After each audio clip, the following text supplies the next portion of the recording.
got so much motherfucking design on right now. Bring it down, bring it down, make it clap. I got 3 old thoughts, I'm wild, bitches on my line, and you know. Bismillahirrahmanirrahim. Assalamualaikum warahmatullahi wabarakatuh. Halo teman-teman semua, perkenalkan nama saya Fajrudalatul Iktiran. Saya akan mereview materi pertemuan ketiga mata kuliah model dan evaluasi pembelajaran sains yang diampu oleh Bapak Dr. Andes Samsurizal SSI dengan materi pembelajaran cooperative learning. David Roger Johnson mendefinisikan cooperative learning sebagai a teaching strategy in which small team, each with student of different level of ability, use a variety of learning activities to improve their understanding of a subject. Yang artinya, pembelajaran kooperatif adalah pembelajaran yang mengelompokkan siswa ke dalam beberapa kelompok kecil, yang mana setiap siswa memiliki keterampilan, kemampuan kemampuan berbeda. Pembelajaran ini bertujuan untuk meningkatkan aktivitas belajar siswa dan dapat meningkatkan kemampuan siswa dalam memahami materi pelajaran serta meningkatkan kemampuan siswa dalam memecahkan masalah secara kolektif. Sangat penting bagi guru untuk mengajarkan siswa untuk berkolaborasi dalam satu cara mengajarkan sikap kerjasama dan kolaboratif dari siswa adalah melalui cooperative learning atau model pembelajaran kooperatif. David dan Johnson menyebutkan bahwa model pembelajaran kooperatif memiliki 5 prinsip, yaitu yang pertama adalah positif independen, yaitu saling ketergantungan positif. Peserta didik saling bekerja sama dalam menyampaikan ide maupun kritik serta saling melengkapi antar sesama.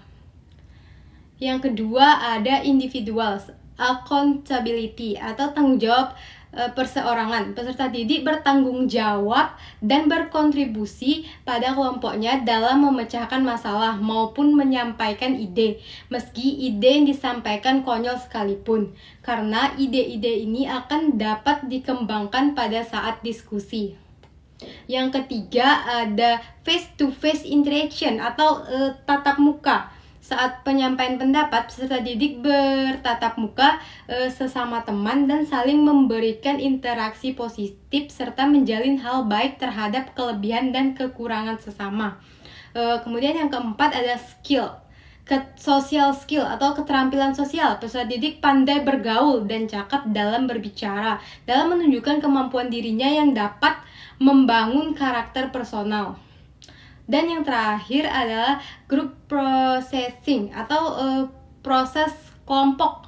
Peserta didik saling memahami atau mencoba memahami apa yang dimaksud teman, memberi kritik yang membangun dan memberikan solusi dari setiap permasalahan. Kemudian manfaat cooperative learning terhadap peserta didik, yang pertama ada interested autonomy atau meningkatkan kemandirian belajar. Yang kedua adalah interested independent atau memberikan kebebasan mengemukakan pendapat di dalam kelompok belajar. Yang ketiga adalah heightened self-confidence, yaitu memperkuat rasa percaya diri peserta didik tersebut.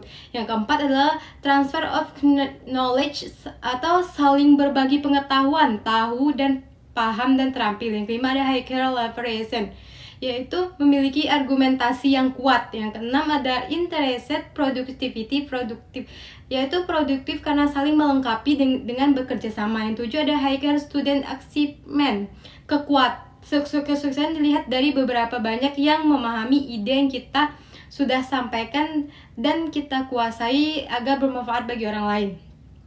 Yaitu yang selanjutnya adalah teacher role. Before the lesson, guru bisa meyakinkan individu peserta didik untuk dapat berkontribusi dalam proses belajar dan berkaitan dengan pengalaman nyata, sehingga mampu memperkuat ide atau gagasannya. Kemudian guru mampu menempatkan siswa sesuai dengan kepribadiannya. Peserta didik yang kemampuannya rata-rata dibagi menjadi kelompok besar, dan peserta didik yang kemampuannya itu di bawah rata-rata dibagi menjadi kelompok yang lebih kecil.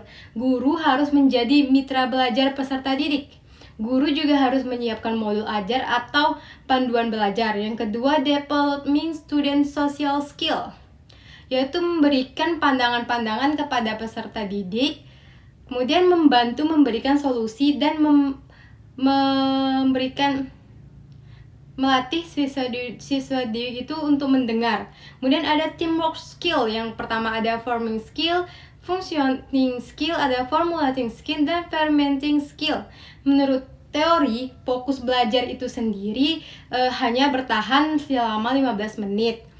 Peserta didik itu atensinya bakal berubah-ubah seiring karena merasa bosan. Jika guru terlalu mendominasi peserta didik, maka mereka akan tidak nyaman dan merasa tertekan karena pengetahuan guru dan peserta didik itu sangat jauh, sehingga harus diciptakannya kelompok yang heterogen agar pembelajaran itu menjadi lebih hidup dan siswa lebih percaya diri dalam menyampaikan pendapatnya.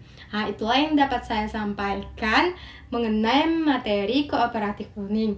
Sampai berjumpa di materi selanjutnya. Assalamualaikum warahmatullahi wabarakatuh.